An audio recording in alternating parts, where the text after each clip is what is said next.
integrarse al encuentro de hoy. Como saben, siempre saben que los encuentros que hacemos a través de las actividades de Zoom son a los fines de compartir conocimiento, experiencia que sea útil para el ejercicio profesional y por supuesto siempre digamos, la perspectiva que tenemos desde la Asociación Abogados del Fuero es que puedan tener una participación activa en cualquiera de las comisiones que deseen integrarse. Sí les vamos a pedir, todos aquellos que quieran ser parte tanto de la Comisión de Niñez y Adolescencia como de Riesgo, de Noveles, que ahí está la doctora Valeria Biagioni siempre acompañando, la doctora Agustina Elías también, saben que primero se asocian a Abogados del Fuero.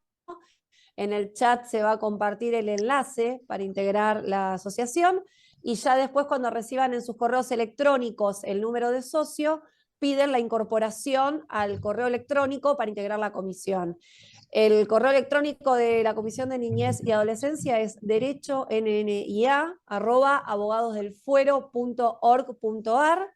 Eso lo van a hacer una vez que ya son parte de la asociación, ¿sí? Por supuesto que la doctora va a hacer su disertación y como siempre estamos abiertos a cualquier pregunta que quieran hacer al final de su disertación. Les agradecemos por sumarse, por ser parte. En lo personal, siempre la retribución y agradecimiento a los directivos de la Asociación de Abogados del Fuero por la apertura de comisión, a los doctores Facundo Castro, Nahuel Altieri, Patricia Trota, actual vicepresidenta del Colegio de Abogados de la Capital Federal, y al Diego Calvo Juárez, que son quienes nos han abierto las puertas para poner en marcha la Comisión de Niñez y Adolescencia en pos de la defensa de los derechos de todos los abogados interesados en la temática. Yo ahora le voy a dar el paso a la doctora Natalia Girardi, que también dirige la comisión conmigo, para que pueda hacer la presentación y la moderación, y cualquier duda puntual que tengan la van a poder hacer por el chat. Incluso lo referente a la emisión de certificados, ¿sí? También se les va a dar la información por el canal de chat. Nati, te doy el pase. Sí, bueno, buenas tardes para todos, todas. Un placer recibirlos aquí en esta nueva actividad de la comisión, que ya llevamos bastantes actividades adelante junto con la junto con la doctora Celato. Y bueno, muchas gracias desde ya a los directivos de la Asociación de Abogados del Fuero que nos permite este espacio para poder intercambiar y conectarlos con profesionales de excelencia. Y hoy tenemos esta actividad que la llamamos la participación activa y protagónica de los niños, niñas y adolescentes como garantía del debido proceso judicial, un temón. Y vino muy gentilmente la doctora Mariana Rey Galindo, que es jueza de familia y sucesiones del juzgado primera nominación de Monteros de la provincia de Tucumán. Es un lujo tenerla aquí, escribe muchos artículos, bueno, tiene mucha experiencia en estas cuestiones, así que bueno, doctora Rey Galindo, un gusto recibirla, muchas gracias. Bueno, muchísimas gracias Nati, muchísimas gracias al equipo organizador de esta jornada, a la asociación por el espacio y a cada persona que está detrás de cámara, detrás de la pantalla en este modo virtual, compartiendo estos espacios que son claramente de aprendizaje y de aprendizaje recíproco, ¿no? Como vos bien decías, uno abraza este fuero, uno abraza las materias y crece, el conocimiento lo podemos adquirir, pero va creciendo a la medida que va experimentando situaciones, casos, así que bueno, de eso vamos a hablar hoy. Muchísimas gracias por la invitación y por compartir estos minutos, estas horas que vamos a estar aquí. Bueno, voy a compartir pantalla, y como decía Nati, solamente decime por favor si es que se ve correctamente. ¿Llega a verse? Sí, sí, Bien. sí. Muchísimas gracias. Bueno, ¿qué les traigo para hoy o cuál es la propuesta para hoy en la experiencia que tenemos todo en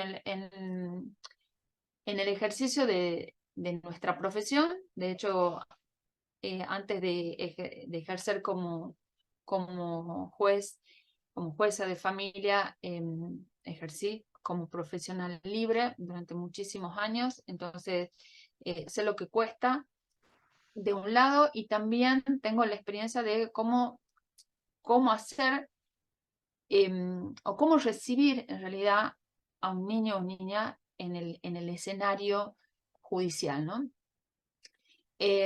Si pensamos un poquito hacia atrás y hacemos un ejercicio, sabemos que la convención lleva más de 30 años, más de 32, 33 años ya. Estamos próximos a cumplir otro aniversario en el mes de noviembre y seguimos hablando, ¿no? De cómo implementar las garantías que están en ese texto especialmente, pero que no solamente cuando hablamos de garantías procesales, no es el único texto que habla de las garantías procesales para las personas. En la convención ya se especifica que se trata de personas menores de edad, pero ese no es el primer texto y es lo que este recorrido es lo que vamos a hacer ahora, pero sí situarnos, ¿no? Llevamos más de 32 años. Si nosotros ponemos este número en la edad de cada uno de nosotros de un sujeto, 32 años es una persona adulta. Y bueno, y seguimos hablando de estos temas, hasta incluso me permito pensar que en algunas situaciones, circunstancias, sigue causando asombro. Entonces, esto es una quijoteada realmente. Pensar a un niño o niña, voy a usar la voz niño porque es la con la que se utiliza o con la que se refiere la Comisión Interamericana de Derechos Humanos, habla de esta voz sin perjuicio de saber que en ella englobamos a las niñas y a los adolescentes. Pero digo, ¿es una quijoteada pensar a un niño en el proceso?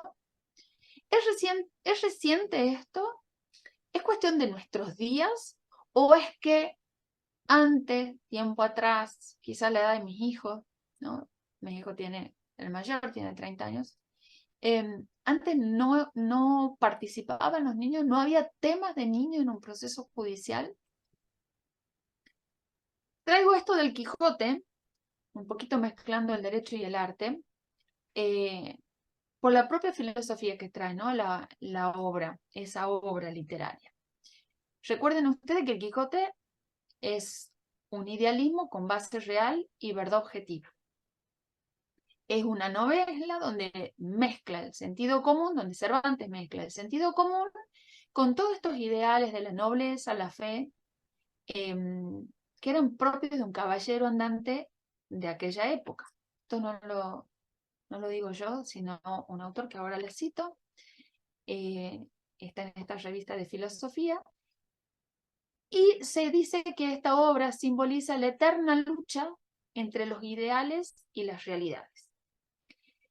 Trayendo esta entre los ideales y las realidades y haciendo un parangón en esta obra de Cervantes y lo que nosotros intentamos hacer todos los días, ¿no? A quienes hacemos el ejercicio del derecho de familia y a quienes estamos en fueros en donde hay materia de niñez. ¿No nos pasa esto? ¿No sentimos que es realmente así una quijoteada? Garantizar los derechos procesales o las garantías procesales y los derechos sustanciales de estos niños. ¿Acaso no han sentido así? Que es como esta imagen refleja, ¿no? Enfrentarse, estas personas menores de edad, enfrentar toda esta estructura ante una figura distante, llamado juez o jueza, solos, a solas, sin saber ni para qué están, ni por qué están ahí, ni cuál es la razón. ¿No sienten que ha sido así? Entonces esto, ¿no? ¿Qué o dónde enfocarnos? ¿En quién enfocarnos? Solamente para señalar cuál es el corpus iuris de derechos humanos en relación a los derechos del niño, hay una infinidad. Los dejamos, fíjense, desde el año 59 podemos hacer una historicidad de textos que lo vamos a señalar, los nombramos, no nos quedamos acá, pero la intención es decir, no es desde la Convención de los Derechos del Niño, no es desde el Código Civil, tampoco de la 26061, es anterior. Es desde la Declaración de los Derechos del Niño desde 1959, la Convención Americana de Derechos Humanos, la Convención de los Derechos del Niño, las reglas de Beijing, las reglas de La Habana, directrices de Riad, las directrices de Naciones Unidas sobre una justicia en asuntos concernientes a niños testigos de delito, las 100 reglas de Brasilia, las directivas de las Naciones Unidas sobre modalidades de cuidado de los niños, la resolución 1812 del Consejo de Derechos Humanos de Naciones Unidas en relación a la administración de justicia en lo que es penal juvenil, las directivas sobre los niños en contacto con el sistema judicial de la Asociación de Magistrados y funcionarios del Foro de Familia y Justicia Penal Juvenil, en fin. Hay una serie de textos que forman parte de este plexo de normativas que intentan señalar o intentan implementar las garantías procesales y que llevan implícito, por supuesto, los derechos sustanciales de las personas menores de edad involucradas en procesos judiciales. ¿Cuál es ese enfoque de derecho? Y que acá le tenemos que poner, es un enfoque de derechos desde el derecho de los niños, ¿no? Es una perspectiva de infancia. Y es así como se habla desde el enfoque o la perspectiva de género, quisiera proponerles a ustedes que también tengan esta misma perspectiva al momento de hacer interpretaciones o analizar, hacer determinados análisis en circunstancias, casos, o al momento de intervenir en aquellas situaciones donde se ventilan intereses de niño o niña. Esto es una obligación del Estado de enfocarnos, de tener una visión o una interpretación desde la Convención de los Derechos del Niño a todas las otras normas nacionales y de rango inferior, por supuesto, que tenga nuestro país en el asunto que se trate, en materia penal, en cuestiones civiles, en cuestiones de familia, en cuestiones de daño, etc. Esto es lo que se quiere graficar, ¿no? Estos enfoques desde esta perspectiva. ¿Cuál es este lente principal?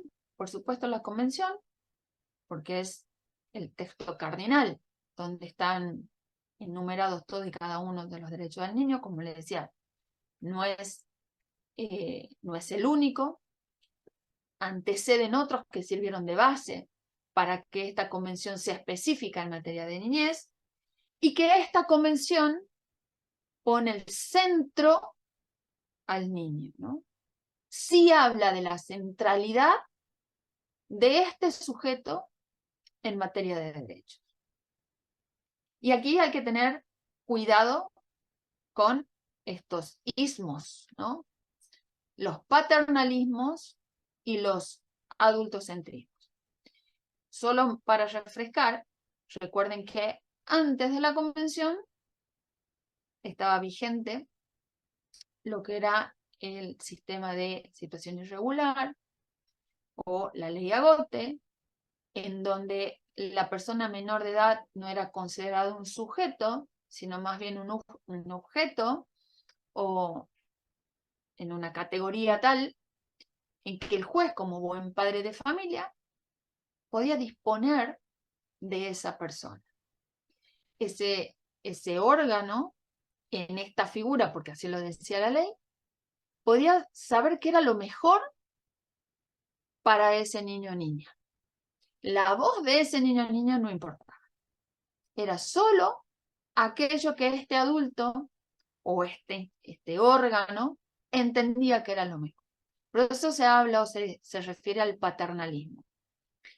Si viene la ley Agote o el sistema de la situación irregular, data de 1919, derogada luego con la incorporación, con la suscripción, mejor dicho, de Argentina a la CDN, la Convención de los Derechos del Niño, luego incorporada a nuestro derecho interno como consecuencia de la reforma constitucional 1994, aún en nuestros días, ese sistema tutelar subsiste. Si ustedes analizan un poquito las prácticas diarias en el ejercicio de su profesión, en los casos en donde les toca intervenir, sean judiciales o extrajudiciales, si se detienen un poquito, van a ver que ese sistema subsiste. Es como que coexistiera el sistema de protección integral instituido por la Convención y más tarde por la Ley 26061 y aquella ley que lleva más de 100 años. Formalmente derogada, pero que en la práctica aún está. El uso de la palabra menor, por ejemplo. No se habla de menores. Desde ya, el lenguaje no es inocuo. El lenguaje resignifica los conceptos, nuestras creencias, con lo cual si yo me refiero a un menor, tengo que decir menor a qué, menor a quién, menor por qué. Eso es solo desde el lenguaje. Pero después están las prácticas que, bajo el ropaje del sistema de protección, siguen siendo tutelares. Las voces no se escuchan, no se les garantiza la participación, ni son la centralidad. Son otros quienes toman decisiones en este posicionamiento de, bueno, es lo mejor que puede pasar porque considero como adulto que es lo mejor. En todo lo que es la parte penal, fíjense, seguimos sin un sistema penal juvenil de niños en conflicto con la ley o víctimas de la ley adecuado a su edad. Seguimos con una ley absolutamente arcaica.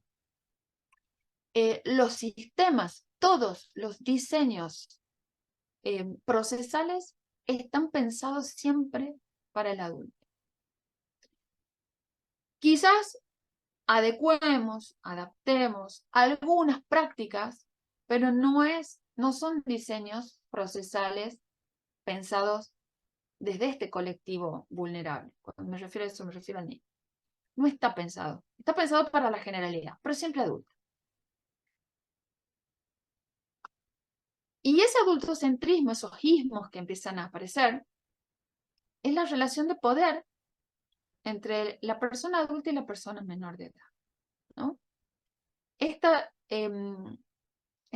Cállate, sos muy chico, no vas a entender, o llegado el momento en que debe pisar el escenario judicial y estamos frente a una audiencia, gestos que son inadecuados, por ejemplo, bueno, a mí también me ha pasado lo mismo, no importa lo que vos pensé, no importa, ¿no? Haciendo autorreferencia quizá al interlocutor, minimizando aquello que le está pasando, o haciendo comentarios inadecuados en relación a lo que está expresando ese niño porque es niño, ¿no? No me contradigo porque soy mayor, yo sé de lo que hablo, yo sé lo que te digo. ¿Para qué van a opinar si todavía no entienden? ¿O por qué traerlos si son tan chicos? ¿Para qué ponerlo en medio de un debate cuando son los padres, saben qué necesitan y cómo necesitan? ¿Y quiénes mejor organizan? ¿No? Bueno, pensemos si realmente estamos hablando del sistema de protección o es otra cosa. Tampoco hablo de la niñología como algunos autores se refieren, no estoy refiriéndome a eso, que es el otro extremo, sino es, si está en el marco de un proceso judicial porque se están discutiendo intereses que le son propios, pues nos sentemos, analicemos de quién se trata, de qué niño se trata, de qué edad del niño se trata, y si realmente ese niño va a ser invitado al escenario judicial como consecuencia de su capacidad evolutiva, su capacidad progresiva. Y en el caso que así fuese, ¿qué adecuaciones, qué adaptaciones o cuáles son las condiciones que nosotros como personas adultas vamos a generar para que estas garantías que se le ofrece al adulto también sean ofrecidas al niño que participa? 4 lentes para la perspectiva de la infancia. El enfoque de derecho a favor de la niñez, por supuesto, con todo este plexo que acabamos de señalar, quizás falten otros, y bienvenido sea que lo agreguen. Lo que se protege son los derechos y no los niños o los menores, porque cuando yo me posiciono en que lo que protejo es el menor, entonces no estoy posicionada en el sistema de protección integral, estoy adecuando o ayornándome en un lenguaje, pero claramente posicionada en un sistema tutelar.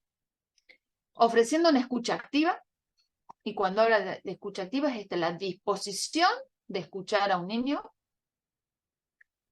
y que acá podemos abrir otros capítulos de cómo se escucha, qué significa escuchar, qué significa verbalizar, no verbalizar, cómo escucho, y que esto podría entenderse que es una actividad bastante frecuente y que quizás todos estaríamos en condiciones de hacerla, pero créanme que no.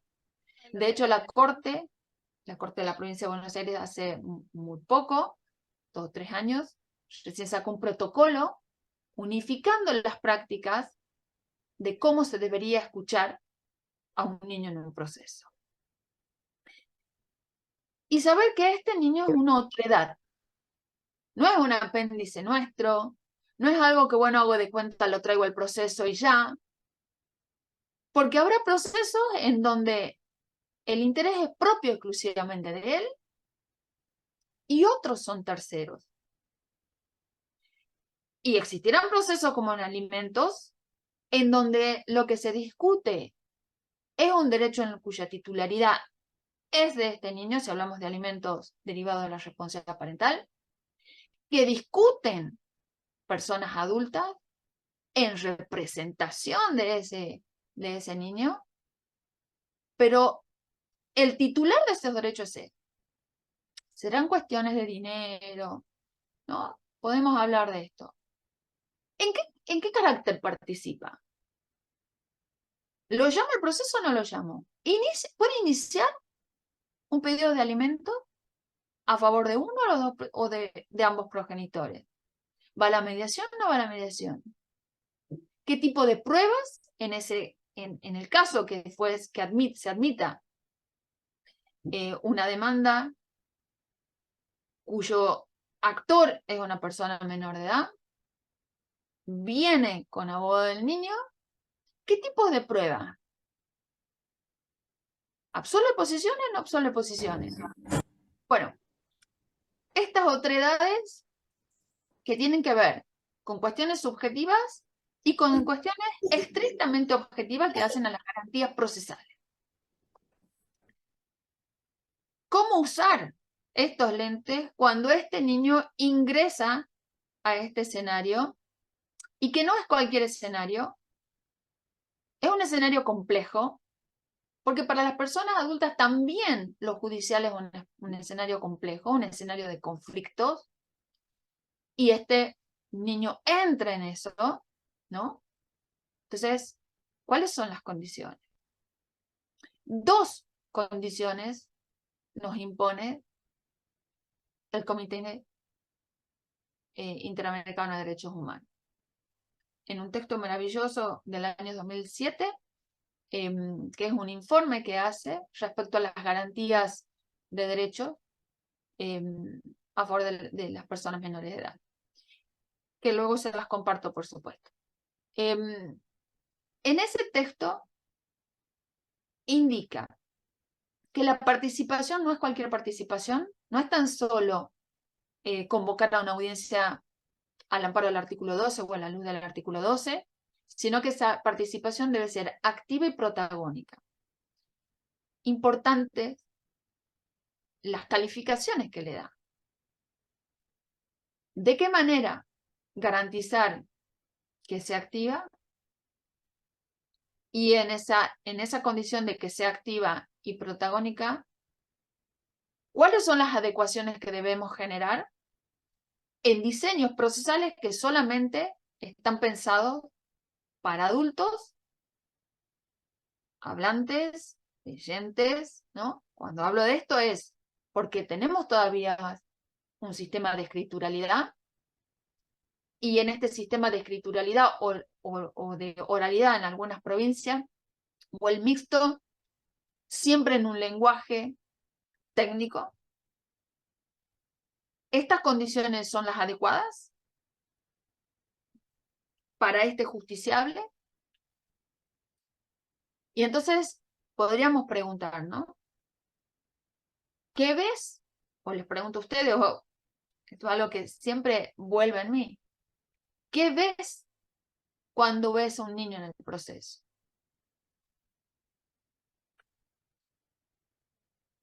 ¿Qué se espera?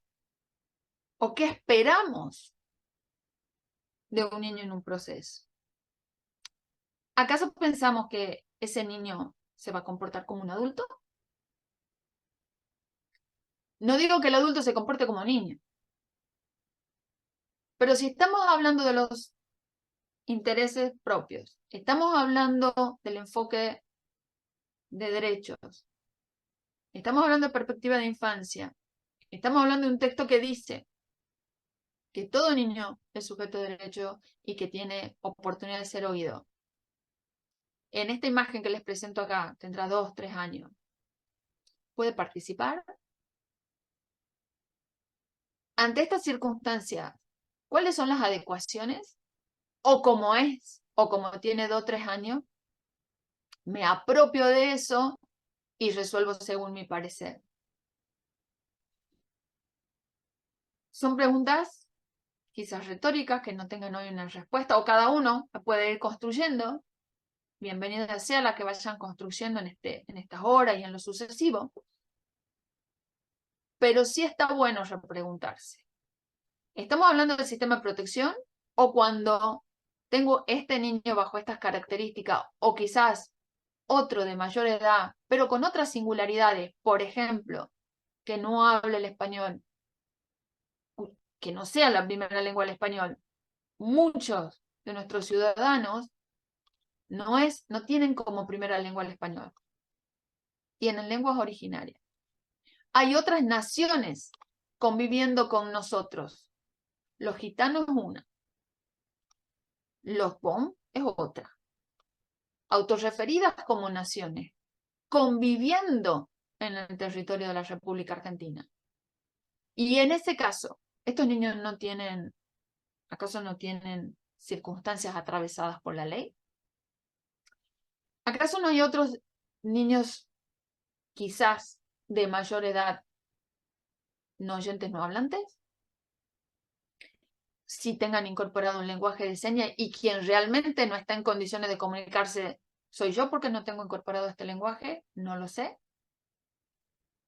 Bueno, vale la pena preguntarse qué es lo normal, qué es lo común, para poder hablar de la centralidad del niño en el sistema de justicia, que sí está, que los textos refieren a esta centralidad y que maravillosamente también citan o aconsejan que las prácticas sean un continuum de derechos. ¿Qué quiere decir ambas cosas? Una justicia centrada en niños es eso, ¿no? Obligación de proporcionar información cada vez que se acerca al juzgado, o en su defecto, si lo vamos a invitar porque están involucrados sus derechos, informarle por qué estamos invitándolo y qué tema es el que podemos hablar o de lo que vamos a hablar. Por supuesto, de una manera adaptada al niño y a su singularidad. Y cuando hablo de singularidad, es edad, condición, depende de los datos que nos hayan proporcionado. Es un niño con su salud, digamos, con buena salud, o tengo que fijarme si hay alguna otra condición en donde quizás haya algún síndrome en donde no pueda usar determinado lenguaje, en donde no pueda usar ese instrumento para comunicarme con él. Especificar esto, ¿no? El asunto por el cual está convocado. Muchas veces llegan sin perjuicio de que uno trata de hacer todo este dispositivo para las invitaciones. Cuando uno le pregunta por qué está, ¿sabes por qué te hemos invitado? Refieren que no, me trajeron, ¿no? Otra vez, me trajeron como si fuesen objetos. Y ahí brindar información o asesoramiento depende, ¿no? Si vamos a garantizar la asistencia técnica o no, y en ese caso, ¿cómo garantizamos la asistencia letrada para provincias que tengan o no ley de abogado de niño? En mi provincia no hay, sin embargo, debemos garantizarlo igual. Lo que tenemos es una resolución del Ministerio de Defensa en donde coexisten dos figuras. Una es la oficina del abogado del niño, designados todos por el ministro de la Defensa, que es Ministerio Público, y a la par, en la misma jerarquía, lo que antes se conocía como defensor de menores, ahora llamado Defensoría de Niñez y Capacidad Restringida. No sabemos ni siquiera dónde estamos parados. ¿Es abogado del niño o el ministerio? Se confunden los roles. No es necesario tener la implementación de la figura como consecuencia de esta resolución. Se siguen preguntando los legisladores en mis provincias, más allá de las discusiones y debates que podríamos haber generado en torno a esta figura. Como les digo, tenemos 32 años de esto, 32, 33, saquen la cuenta en la convención. Y seguimos preguntándonos, ¿tiene que tener abogado del niño dónde? ¿No? Permitir que permanezcan acompañados si lo desean. Venir con los padres o venir con algún referente efectivo no está mal. Así dicen las opiniones consultivas, ¿no? Referente a esto. ¿Por qué no podrían venir acompañados si se sienten más seguros? ¿Por qué no brindarles como condición la seguridad del lugar, de con quién van a estar? Después vemos, ¿no? Si son temas donde puede este adulto escucharlo o no, y si no va a ser así, ¿qué otra ocasión o qué otra oportunidad generamos para que este niño pueda hablar en otro contexto, ¿no? Sin esta persona? ¿No? Son todas cosas, a ver, tengo que cumplir a rajatabla los plazos procesales, lo mismo para adultos que para niños. Bueno, adecuar los lugares de entrevista. Estas son algunas de las condiciones y de esta justicia centrada en niños.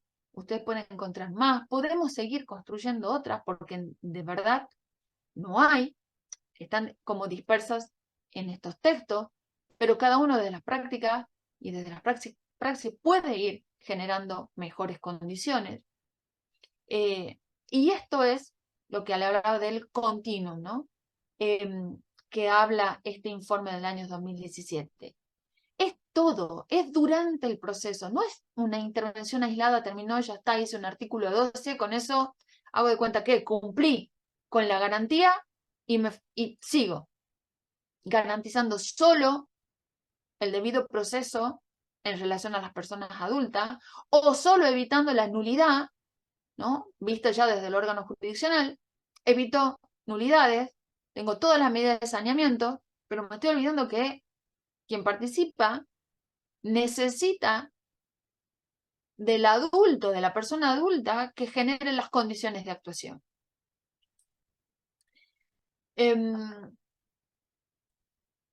Estas garantías, sigo, ¿no? Como estamos hablando de su participación y del debido proceso en perspectiva de infancia, es, podemos pensar el acceso directo al juez, porque el acceso directo al juez está para las personas adultas. En las audiencias, en las entrevistas, el juez convoca. ¿Podemos pensar el acceso directo al juez cada vez que lo necesite? ¿Podemos pensar o quizás discutir, ¿es siempre presencial? ¿O como consecuencia de la pandemia todo lo que ha sido la tecnología nos desbordó, llegó para quedarse, como dicen, y es otra de las formas en que los niños, los jóvenes, los adolescentes se comunican. Esto nos legitima estas participaciones, más que legitimar, habilitamos estas participaciones de estos modos, y si no lo hacemos, ¿por qué? ¿Qué otros canales ofrecemos para este acceso al juez? ¿Cómo serían estas participaciones protagónicas? En estos términos, que no son propios, por supuesto, vienen de textos internacionales, de las recomendaciones internacionales para la implementación del sistema, y hablan de lo protagónico y lo activo. Muy bien. De estas recomendaciones, ¿cómo las uso? ¿Cómo las adapto? Si considero a esta persona parte procesal, con todo lo que esto implica, ¿no? A partir de los 10 años en materia de adopción, es parte procesal. Ser parte procesal tiene una serie de consecuencias. No solamente la asistencia técnica, el ofrecimiento de pruebas, las vías recursivas. ¿Cómo habilitarles las vías recursivas si es que no vienen con abogado? Garantizarle el derecho a ser oído. Y cuando hablamos de este derecho a ser oído, ¿qué pasa si calla? ¿Cómo expresa un niño? El silencio no es una expresión, no tiene contenido.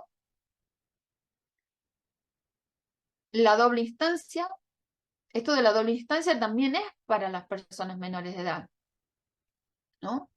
Esto viene no tan solo de la Convención de los Derechos del Niño, sino que es la relectura, y ahora lo mostramos, del artículo 8 del Pacto de San José.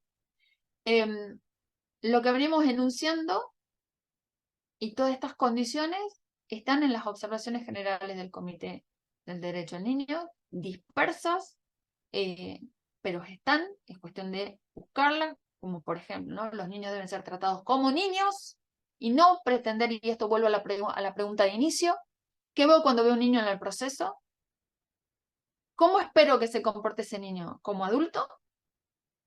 ¿O tomo lo que dice el comité y que el niño debe ser tratado como niño y somos los adultos los que tenemos que adaptar? No digo comportarnos como niños, sino dejar que sean niños y en esas condiciones garantizar el proceso. Una comunicación adaptada, adecuada, interacciones pertinentes, asertivas con cada uno de ellos según la edad. ¿Cómo generar entornos amigables? Cuando el entorno mismo de los espacios judiciales son bastante hostiles, tanto para las personas adultas, mucho más para los niños. ¿De qué manera los procesos judiciales que están diseñados para los adultos los adapto para las personas menores de edad? Bueno, la articulación con la interdisciplina y muchos otros. Me atrevo a hacer 5 propuestas quizás desde la experiencia, desde la praxis en esto de con mis compañeros del juzgado, de aquello que nos funcionó, hay cosas que no nos funcionaron, tuvimos que descartarlas. No siempre nos funcionaron las cosas. Las que los comparto ahora son las que nos funcionaron. Seguimos buscando algunas otras alternativas con el menor costo posible, y si hay costo que sea para nosotros y no para el niño o la niña que esté involucrado en nuestro proceso, ¿no? 5 propuestas. Las notificaciones adecuadas para ellos. En esto les comparto el formato. Esto es para anunciarles que hay abogadas, que el Colegio de Abogados nos manda una nómina, porque nosotros pedimos para garantizarle la asistencia letrada, o cuanto menos la información o el asesoramiento previo a una audiencia.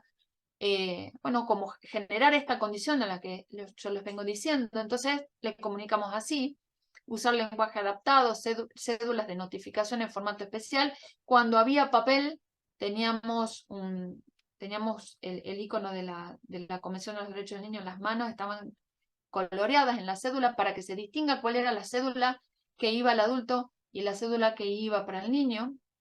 Ahora, como todo es digital, lo que proponemos es que todo esto sea leído por quien va a notificar, y se quede en la lectura, se quede y repregunte si es que el niño ha entendido de qué es lo que se está leyendo, para qué se lo está invitando. Exigimos eso a los oficiales notificadores. El texto dice más o menos lo que transcribo a continuación. Hola Santi, no importa cualquier nombre, espero que te encuentres bien. Soy Mariana, la jueza de familia de Monteros. Quiero contarte que el Colegio de Abogados nos dijo que hay 2 abogadas dispuestas a asesorarte legalmente en este caso. Ellas son fulana y fulana. Podés llamarla por teléfono o enviarles un audio WhatsApp para que puedan reunirse y cuando vos puedas conocerlas. Y así podés decidir e informarte. Igual también podés ir acompañado de un mayor y consultarlas en el colegio de abogados que quedan en tal lugar y damos los horarios de atención. Puede que vengan o puede que no. Con esta persona, por lo general, aseguramos que estas profesionales, alguna de ellas puede estar a disposición al momento de la audiencia y también se le vuelve a ofrecer esta posibilidad antes de entrar a la audiencia en el tiempo que se necesite para que conozcan de por qué se los ha invitado. Estas son audiencias centradas en niños, digo esto, en este caso les voy a pasar solamente imágenes.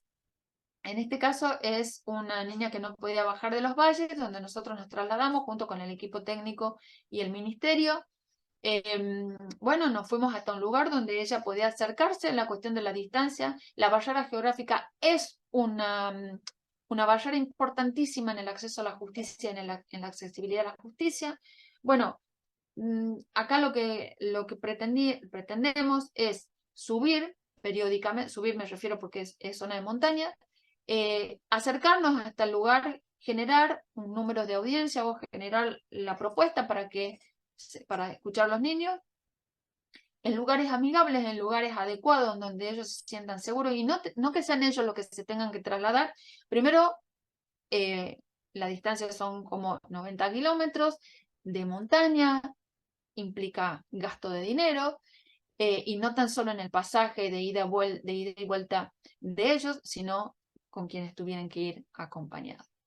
En este caso era un niñito donde se estaba decidiendo cómo iba a llamarse después de un proceso de filiación y ahí, bueno, fuimos armando su nombre junto con el mío y ofreciendo, digamos, otras formas de escuchar. Acá es un niño en las audiencias de adopción. Él no quería entrar, obviamente, tiene 3 años y las oficinas para un niño de 3 años no era posible contenerlo, con lo cual él quería jugar en un patio y nos adecuamos a él. En tiempo de pandemia, este es un adolescente que se comunicó con nosotros por los WhatsApp diciendo que necesitaba salir de donde estaba en una condición, bueno, en una protección de persona, quería volver a donde estaba con su mamá y había hostilidades por parte de la familia donde estaba, no dejaban que se acercara o que retomara el contacto con su mamá, nos acercamos hasta ahí y tomamos una decisión, ahí se va con nosotros. Las actas de audiencia, o sea, todo esto debe tener alguna instrumentación, por supuesto, porque si es para una persona adulta y uno cuando defiende a un cliente y cuando genera una audiencia con personas adultas, instrumenta, registra este paso procesal, ¿por qué no hacerlo con un niño? Y el tema era cómo. Acá les muestro cómo hacíamos en formato papel, ¿no? Bueno, para terminar en estas adecuaciones, ¿no? Y para concluir el acto procesal, su señoría dijo, ¿no? Todas estas fórmulas bastante hostiles, que ni siquiera los grandes por ahí entienden, tan solo los abogados. La idea es que la comunicación no tan solo sea con un par, con un técnico en el cual yo me va a entender cuando yo escriba, sino es que en la oportunidad de leer, este niño si puede leer y si tiene ganas de leer, entienda y que deja este registro, este paso de él o de ella en este proceso.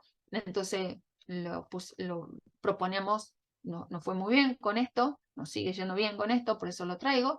Para terminar, Mariana les dice, ¿no? En esto de no es la jueza, me presento por el nombre, registran el nombre y no las funciones ni cargo.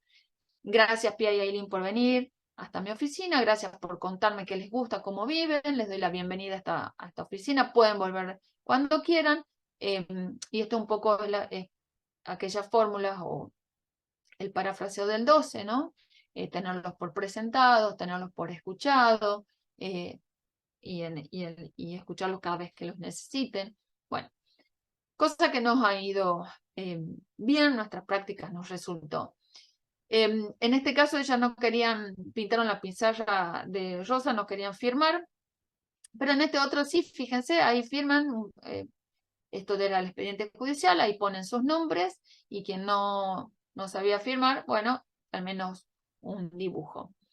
Esto mismo llevado, teníamos que adecuarlo para la pandemia, porque también nos obligó a buscar otra forma para seguir hablando de lo que es la centralidad, lo que es el enfoque de derechos del niño, lo que es la perspectiva de infancia, y estas dos características, activa y protagónica, que hacíamos cuando teníamos las audiencias virtuales y después teníamos que usar el WhatsApp. Bueno, acá está, les muestro como un chat que teníamos para el momento de la audiencia, donde estaba el niño, que era Balti, acá donde ustedes ven acá Carito Lazarte, el audiencista, donde nosotros le pasamos a él para que lea, estaba con su abogada, con su mamá, para que lea el acta en estos formatos adecuados, y ahí nos contesta, ¿no? Sí, está leyendo el acta, nos pide un momentito.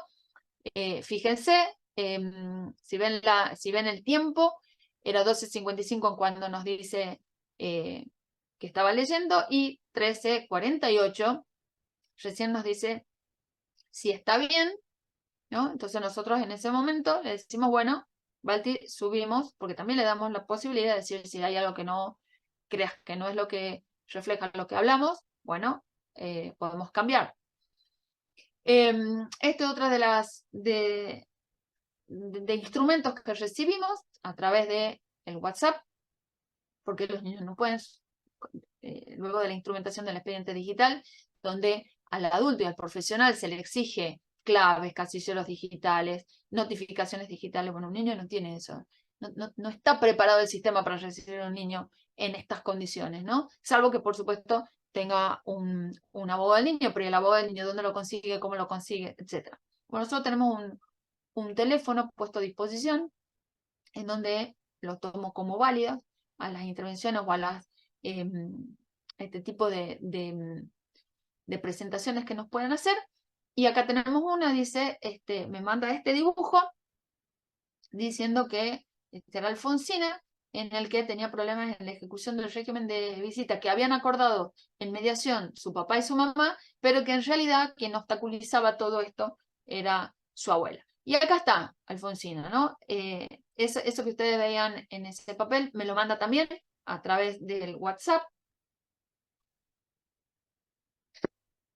Y me dice así: hola doctora, disculpe que la molesta de nuevo, quiero reiterar que no quiero ver a mi papá nunca más, y no quiero que se me acerque ni él ni ninguno de los miembros de su familia, que hablaba de la abuela. Me hicieron daño, yo no soy rencorosa, pero quiero que me paguen todo lo que están haciendo. Pero le voy a decir a mi mamá que inicie un juicio por violación a los derechos del niño. Ya habíamos hablado con ella todo esto. Y sé que, y bueno, hice todo esto porque estuve estudiando, voy a hacer caso a todo lo que usted me diga, pero no quiero más audiencia ni quiero saber más de mi papá. Esto me hace más mal que bien. Tremendo. Bueno, le digo a la Alfonsina, es tu derecho, ahora que sabes, podés ejercerlo y sabrás, bueno, todo lo que significa, lo que vos le podés pedir a un juez. Bueno. Y esto, ¿no? ¿Qué características, qué tenor darle? ¿Queda en un chat? Porque esta es otra, ¿no? ¿Queda en un chat?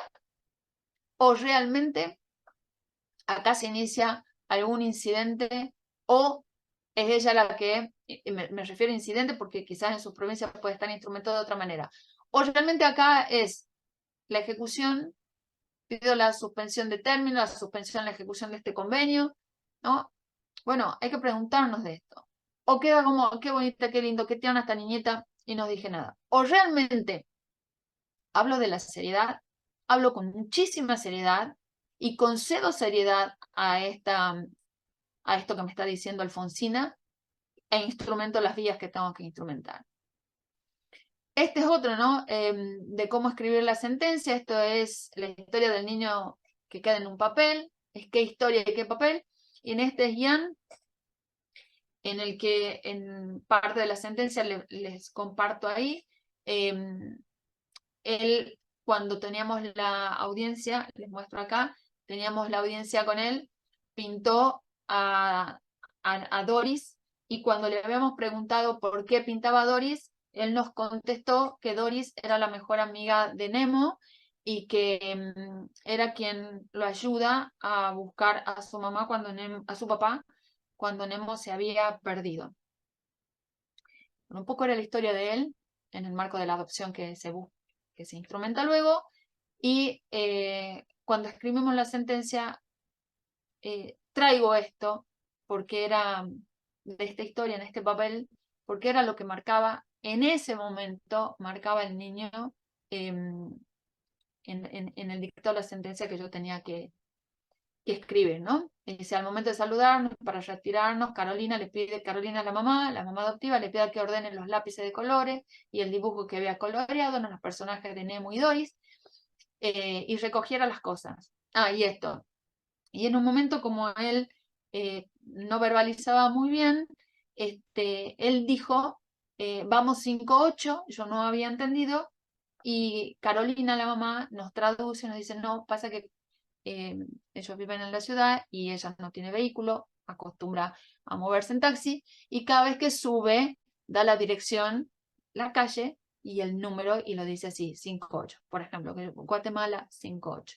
Bueno, él había repetido ese momento cuando nos estábamos saludando, le dijo, mamá, vamos 5-8, y fue muy simbólico en esto que para él era importante, porque definitivamente lo que estaba simbolizando ahí era que finalmente llegó a casa, ¿no? Entonces ya era como diciendo, no tengo más nada, nosotros como órgano jurisdiccional, no tengo más nada que hacer porque este niño llegó a su casa. Y esa es la historia de él. Este es Rafaela, que nos escribió hace poquito, también una adolescente en una batalla campal entre sus padres, debe tener por lo menos 5 o 6 años de proceso, me escribe, me dice, hola Mariana, soy Rafaela, me encantaría hablar con vos personalmente cuando puede ser, bueno, y estábamos próximas a citarla, por supuesto, reedición de las conflictivas entre su papá y su mamá. Bueno, y por supuesto que fue, y tuvimos otra entrevista, otra charla en el marco del ejercicio de sus derechos. Vuelvo, el sentido correcto lo señala el enfoque de la infancia, o sea, nadie tiene ni recetas mágicas, ni creo que no las hay, creo que las podemos ir construyendo, siempre que sea desde este enfoque, desde esta perspectiva. Les hablaba del debido proceso y las relecturas, y los invito a que reflexionen, ¿no? El artículo 12 y el artículo 8, el artículo 12, perdón, de la Convención con el artículo 8 del Pacto de San José, la Convención Americana de los Derechos de los Derechos Humanos. Solamente para refrescar, recuerden que son el artículo 8 de las garantías judiciales, y de ahí nace también nuestro artículo 18 en la Constitución Nacional, y hablamos de plazos razonables, el juez competente, ser asistido gratuitamente, comunicación previa y detallada, preparación para la defensa, recurrir no a la doble instancia ante el tribunal inferior, etcétera, etcétera. ¿Todo eso es solamente para la persona adulta? No, porque el Pacto de San José también tiene un artículo 19 donde habla del colectivo de infancia y los mismos derechos. Entonces, esto, que data de años anteriores a la Convención de los Derechos del Niño, debe tener una relectura en perspectiva de infancia. Aquí tenemos un ejemplo de este juez del Chaco, donde le habla en Cuom, porque como les decía, cuando tiene que hacer la lectura, este joven que había sido sobreseído, de hecho, el español no era su primera lengua, con lo cual, ¿cómo iba a entender o sostener la resolución del juez si es que no entiende, ¿no? Muy bien. También está disponible. En estos arcaísmos, esta es otra cédula donde se cita a una persona de 9 años en este tenor, al requerimiento del tribunal, el juicio tal, a cargo de fulano tal, notifico a usted que deberá comparecer por ante el citado tribunal munido de DNI, barbijo, respeto en el año 2021, con norma de distanciamiento, acompañado de uno de sus progenitores bajo expreso apercibimiento de ley a una audiencia. Fue bastante criticado esto porque se trataba de un niño de 9 años que había rayado, creo, un año. Año 2021. Insisto, seguimos en ese viejo sistema, en ese tutelarismo, miradas adultocéntricas, sin posibilidad o sin poder hacer que se inserte adecuadamente el sistema de protección. Y ya con esto termino y les presento el caso de Leo, un niño de 10 años que se opone cuando él se entera que estaba en situación de declaración de adoptabilidad, luego que hay vastos informes donde nos dicen que no había madre, que estaba en una situación de desamparo, que la madre estaba en los progenitores estaban en Neuquén, que había un desinterés absoluto. Bueno, ya declaramos la situación de adoptabilidad. Leo se rehúsa eso, sería un comportamiento bastante complejo, y se opone al inicio de las guardas, a cualquier intento de guarda con alguna otra familia. De hecho, intentamos solamente una vez, nos fue muy, pero muy mal, fracasa, y él cuando vuelve nos dijo, ya parte procesal, nos dijo: no intentes más, busquen a mi mamá. De hecho, aparece, esto nunca supimos cómo la madre aparece y con otra hija en el DCI donde estaba alojado, y dice esto, ¿no? Devuelvan a mi hijo.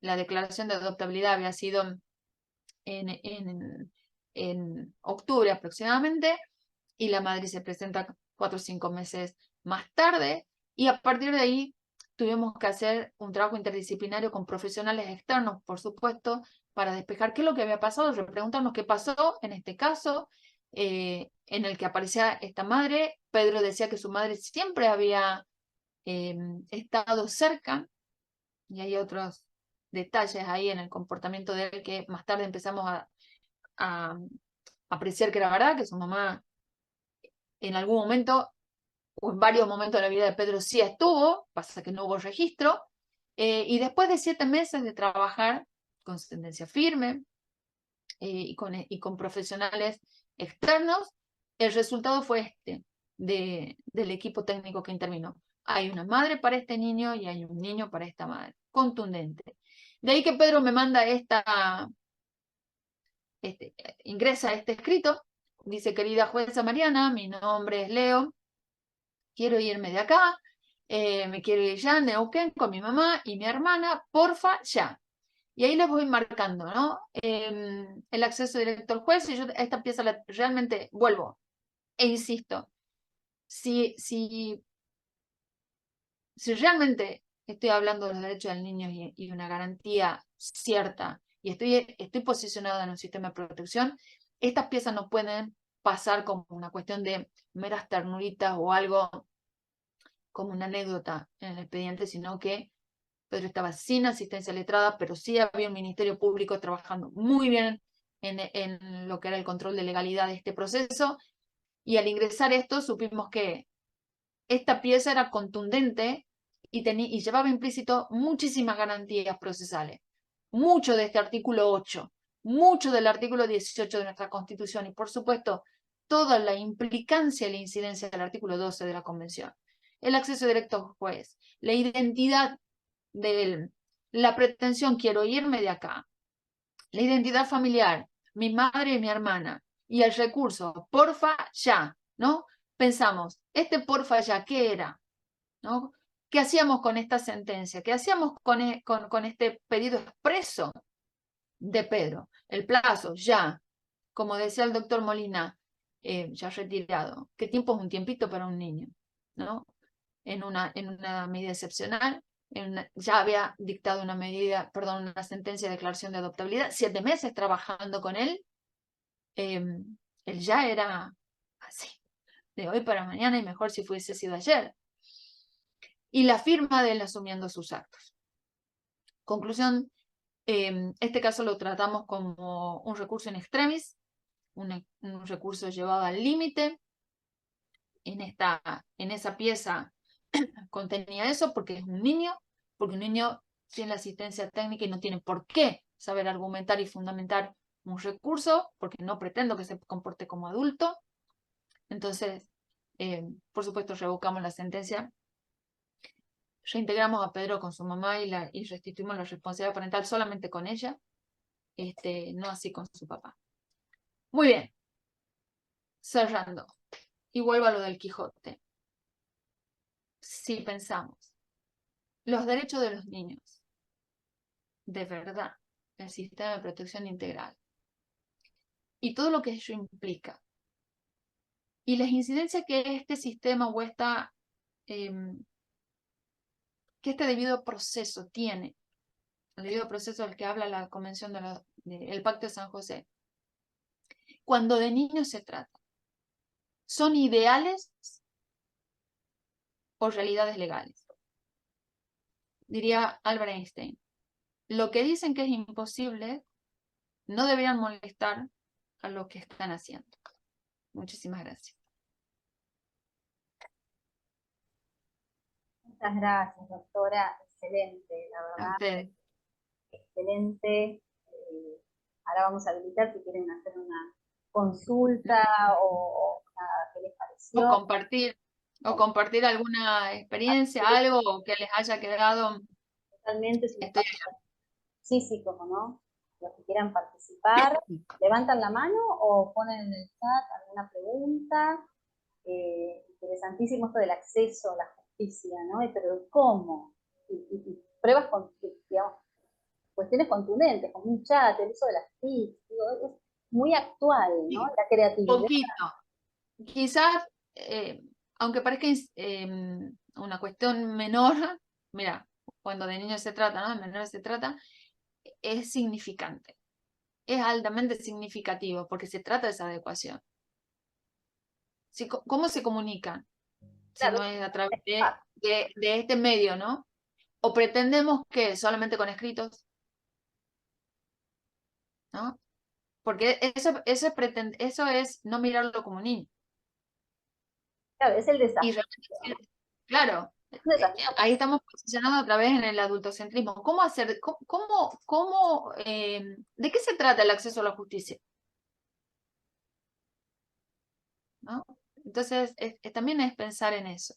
No es fácil, no es fácil y por ahí nos tenemos que ir repreguntando, pero si no nos incomodamos, no nos preguntamos, pues entonces está todo bien. Exactamente. Esas preguntas son contundentes y tenemos que hacer un alto y hacerlas. Y Tal cual, intentar responderlas, por lo menos, ¿no? tal cual, tal cual. Muy importante hacer preguntas Ujú. en estas cuestiones. Bueno, si La algunos verdad, doctora, interesantísimo. Primero el despliegue y la claridad de las placas, súper práctico. Los que estamos, digamos, en el tema y que hemos masticado muchísimo de eso, hemos refrescado bastante el contenido y los que no están en la temática creo que han tenido una visión bastante acabada de esta rama del derecho. Eso por un lado, así que quiero agradecer profundamente la claridad de esa información compartida. Por otro lado, también se abre como el abanico de preguntas que siempre manifestamos, ¿no? Esto de la disparidad en cuanto a la visibilidad de la figura del abogado del niño en distintos puntos del país. Si bien estamos todos bajo la órbita de la República Argentina, hay provincias donde ni siquiera existe de nombre, no saben ni que existimos directamente, entre colegas incluso. Sí, Hay sí, muy poca claro. información, hay muy Sí. poca información. Entonces estaría bueno también en esto de repensar las formas, esto del diseño de justicia y demás, es interesante empezar a nacionalizar la cuestión, ¿no? Eh, Ujú. eh, en esto de procesos, en cuanto a contenido, en cuanto a formas, y empezar a dejar de cuestionar todo el tiempo si tienen que tener o no un abogado, si nosotros tenemos derecho a ejercer esa defensa técnica, si es verdad que tienen derechos, ya sabemos que los tienen, Y también hacer ese hincapié que me quedó ahí como resonando cuando decía, estoy acá para defender a un niño y ahí mantengo el sistema tutelar, o decir, estoy acá para defender los derechos. Los derechos, Y tal entonces ahí cual. estamos en pie de igualdad, porque también hay una realidad: si los adultos para poder acceder a la justicia necesitan de un letrado, ¿por qué un niño o una niña o adolescente no? Hay como Ujú, una dicotomía ahí, ¿no? Para plantear en lo que es la seguro. práctica Y procesal. aparte, las Entonces, consecuencias, ¿no? Perdóname, ¿no? Las consecuencias del delito que produce que ya viene escrita de tener al niño como parte. Las consecuencias positivas que genera tenerlo como parte. De hecho, exacto. nosotros sí tenemos esto de preguntarnos qué pasa si ofrece la absolución de posiciones. Tenemos dos niñitas litigando en contra de uno de los progenitores, entonces tenemos que integrar la litis con el otro porque ellas estaban al cuidado de sus abuelas. Entonces inician ellas el proceso de alimentos y digo, bueno, integremos la litis porque hay dos progenitores. Todavía están en proceso de mediación, pero era esto, ¿no? En el proceso de mediación, quienes van, por supuesto va al ministerio, pero vienen con un abogado del niño y estoy a la expectativa de decir, y la absolución de posiciones podría ser, ¿no? Sí, ¿No? ¿Qué otra cosa? Bueno, todo esto en las materias de pruebas, la documental, las oposiciones, todo lo que lo que los adultos tienen la posibilidad en los procesos que participan, bueno, igual a un niño. El tema es cómo, exacto. ¿no? Y Porque también para destacar esto que dice doctora, que es súper importante, estamos hablando de un proceso que afecta a un protagonista, suponiendo que hablamos de un niño, afecta a un protagonista y sobre la persona sobre la que caen las decisiones no tiene ni voz ni voto. Qué contrariedad que hay ahí en los extremos, ¿no? En seguro, en definitiva, que es calidad de qué participa, ¿no? En esta exacto, participación indirecta directa o indirecta. Bueno, en esto es qué tipo de participación tiene. En algunas ocasiones, cuando conceden o pretenden que participen, no es por sus derechos, sino en defensa de los derechos del adulto, como por ejemplo nos ha ocurrido. Procesos de alimento. Convóquese al artículo 12 para que el niño diga si recibe, si yo le doy no sé, el monto de alimentos semanalmente. O sea, lo trae como testigo, esa es. Entonces también es un poco empezar a despejar y nosotros que tenemos la obligación de estar atentos a todas estas cosas, ¿no? Porque en este caso sí, al órgano jurisdiccional sí tengo oficiosidad por, por, por los principios que están en el 706 del Código Civil y Comercial, pero además por las normas procesales nuestras, nosotros ya tenemos Código Procesal de Familia, con lo cual tengo algunas herramientas para conducirlo al proceso, sanearlo, y cuando hay personas menores de edad, la oficiosidad suficiente sin que signifique suplir negligencias y demás. Bueno, muy bien. Porque también está esto, ¿no? ¿Quién está? Este niño tiene, si tengo que valorar su conducta, ¿está en condiciones, en las mismas condiciones de aportarme pruebas? Por ejemplo, en materia de alimentos. ¿No? O soy yo la que va a tener que tener algunos impulsos junto con su asesor, pues, con su asistencia técnica y al ministerio, por supuesto, para ponerlo en paridad de condiciones con la persona adulta, con los dos, ¿no? Porque se va a integrar la lista con ambos padres. Todas estas cuestiones de estos diseños procesales, ¿pensamos en un niño en el proceso? Bueno, son cosas chicas que, oye, queridos colegas, los que están acá, lo pensemos. En el caso de Leo, Pedro, en realidad el nombre por ahí se me escapó, pero el nombre es Pedro y el tema, Pedro, ¿qué hacíamos con Pedro? ¿Volvía con su mamá? ¿No volvía con su mamá? Ese texto, tratarlo como un recurso en extremis, que lo tratamos así, por supuesto, y revocamos la sentencia, o no, porque estaba firme, no tengo otra opción procesal. Porque tampoco había recurrido, el ministerio no había recurrido, la defensa de la madre no había recurrido, era solamente eso lo que teníamos. Pero si él me pedía eso, ¿cómo atender ese pedido? ¿Cuál era el ropaje legal? O lo dejo, le digo, no, bueno, Pedro, mira, la sentencia está firme, todo muy bien, pero no, está en una situación de declaración de adoptabilidad, no tengo herramienta jurídica, porque la sentencia pasó en calidad de cosa juzgada.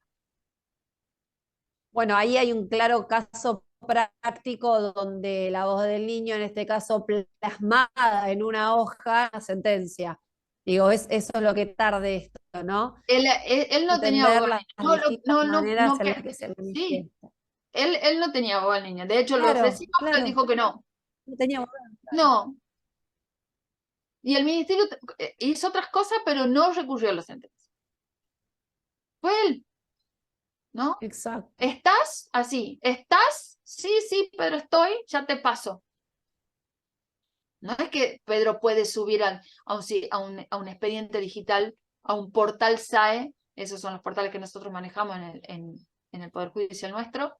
¿Cómo sube un niño esto, este pedido? No, a través del WhatsApp. ¿Estás? Ya te paso. Y no, me llega esto. Nota actuarial, ¿no? Doctora, acá una colega pregunta en el chat. Dice que está con un caso que representa a la abuela que se opone a la adoptabilidad de los nietos. Los niños, algunos más grandes, se escaparon de los hogares y volvieron con su abuela, y en el caso de los más pequeños, aún no se expidió la jueza. No Y sé la esto pregunta en sería, dónde, claro, y la circunstancia de cada niño creo que es más importante que en la práctica. Y no sé sí, si quiere activar si levanta la mano o pide para que activemos el micrófono para que, a ver si podemos activar el A ver, micrófono. ¿cómo podría Es escuchar? Jimena, ¿no? sí, Jimena Diorio. Ahí Si querés está. podés hablar y A ver, ¿Me Jimena. escucha ahí? Sí, sí, ahí sí. cómo no. Buenas tardes. Es un poco Hola, complejo Jimena. el caso como para explicarlo, pero son 7 nietos, son varios, y es desde 2 años hasta 15 años, así que hay muchas edades dispares. Ujú.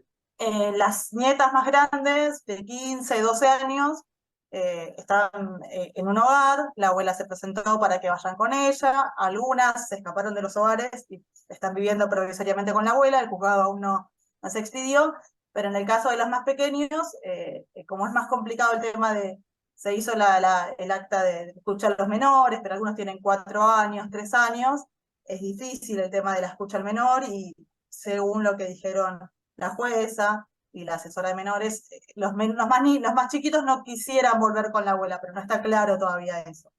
¿Cómo se podría implementar el tema de la escucha al menor en niños así de esa edad?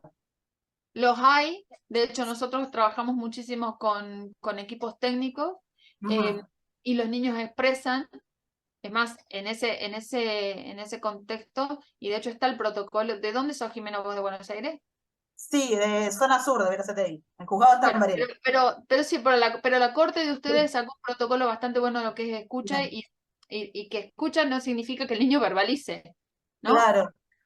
Hay muchas otras lecturas de comportamiento que se pueden hacer. Sí te recomiendo Sí, pedir la participación del equipo técnico siempre, porque es perfecto. la forma, digamos, de hacer interpretaciones o de hacer lecturas en el comportamiento, en todo lo que es la expresión kinestésica, que se llama, gestual, en donde bueno, hay mucho material para aportar. Nosotros en el juzgado lo hacemos de esta manera. Por supuesto, nos tomamos más tiempo, ¿no? Esto significa también tener esta disposición de poder estar en esa foto que yo lo mostraba con este niñito que donde jugábamos afuera. Bueno, lleva un poco más de tiempo, pero esa conducta lúdica tiene muchísimo material. A través de lo lúdico puede ser que el profesional, previa charla con el magistrado, sepa de qué manera va a ser el ingreso, cómo va a entrar con este niño, qué material va a usar para jugar y qué va a representar quizás cada uno de los materiales que ofrecen, ¿no? Muchas veces a través de animales, nosotros tenemos juegos de animales, entonces mirá, ofrecemos animales cuando no son, qué sé yo, esto que tenía ahí eran como cubos y formaba cosas, porque también hay representaciones, ponen en el afuera, ponen en estos juegos algunas conductas que le está pasando a ellos, y a Claro. través de lo lúdico entonces va recogiéndose el material de escucha que se necesita para la resolución del caso. Con lo cual, ¿qué te sugiero? Sí pedir la escucha, no importa la edad, Sí, pero que esa escucha sea adecuada a cada una de las edades de los chicos sí. y a las condiciones, ¿no? Porque hasta acá entiendo que los chicos gozan de buena salud, pero podría haber algún hipoacúsico, bueno, todas estas variables que Claro, sí, sí, la vida entiendo. nos trae, Bueno. entonces sí, o con algún síndrome, algún niño que por ahí, Claro. autistas, y bueno, con profesionales de la medicina, no tan solo psicólogos, bueno, ¿qué pediatra o qué profesional de la medicina puede, y si no se incorpora a la audiencia, puede hacer sus recomendaciones? Perfecto. Todo esto, fíjate cuáles son las condiciones de ese niño, como para que cuando vos pidas la escucha, sea en las condiciones o en las mejores condiciones para ese acto procesal. Y además después registro, Ujú. ¿no? Que Muchas queda gracias por la registrado. respuesta. De nada, de nada. Éxitos para lo que te toque Gracias. emprender. Así que bueno, Bueno, no sé si alguien más quiere hacer alguna otra pregunta. Le digo que hay varios mensajes felicitándola, muy linda la exposición, el material que compartió. Bueno, excelentes las disertaciones como siempre. Así que bueno, Acá tenemos a todos mensajes. Inés Tula dice, excelente disertaciones y orgullosa que sea jueza de mi provincia. Así que tenemos muchas gracias, Inés, muchas gracias. Muy amable. Y gracias a cada uno de ustedes también por estar este tiempo, escuchar y gracias a ustedes interesarse. por el tiempo, Gracias. la buena predisposición, súper agradecidas, un placer escucharla, nos dicen, excelente. Así que bueno, tomamos todos estos tips, todas estas cosas que nos viene bárbaro. En lo que nos ha ido bien. Y a ver, si por ahí generan, proponen cosas y no les sale bien, no bajen los brazos, al contrario, busquen, generen otros. A nosotros no siempre nos ha ido bien, yo les he compartido aquello que sí nos fue, que nos sigue siendo bien, pero hay cosas que no nos fue bien, y bueno, tuvimos que repensarla y volver atrás y volver a generar, y de esto se trata. No hay receta. Importante que del otro lado, en la parte de la justicia, digamos, haya apertura, ¿no? Y como, más allá que es un derecho, pero que estén receptivos a todo esto, informarse y hacerse preguntas. Así es. Necesitamos, tanto ustedes como desde ese lado, que generen, que impongan, que exijan y que nos exijan, y desde este lado también hacer las mismas propuestas y trabajar en conjunto, que en definitiva somos los adultos, como dicen algunos textos también, y UNICEF habla de los adultos aliados en las garantías de los derechos de los niños. Entonces sí debemos generar esas condiciones de alianzas estratégicas, digamos, para que estos enfoques y estos derechos realmente puedan visualizarse y puedan hacerse reales, y que no sea una quijoteada. Hermoso cierre con esto de adultos aliados. Me quedo con esa frase. Muchas gracias. Que tengan una hermosa tarde. Muchas gracias. Muchas gracias, doctora. Muchas gracias a todos. Saben que pueden pedir el certificado. Se encuentren después subir por las redes de la asociación. Muchas gracias a todos por participar. Nos vemos en el próximo encuentro.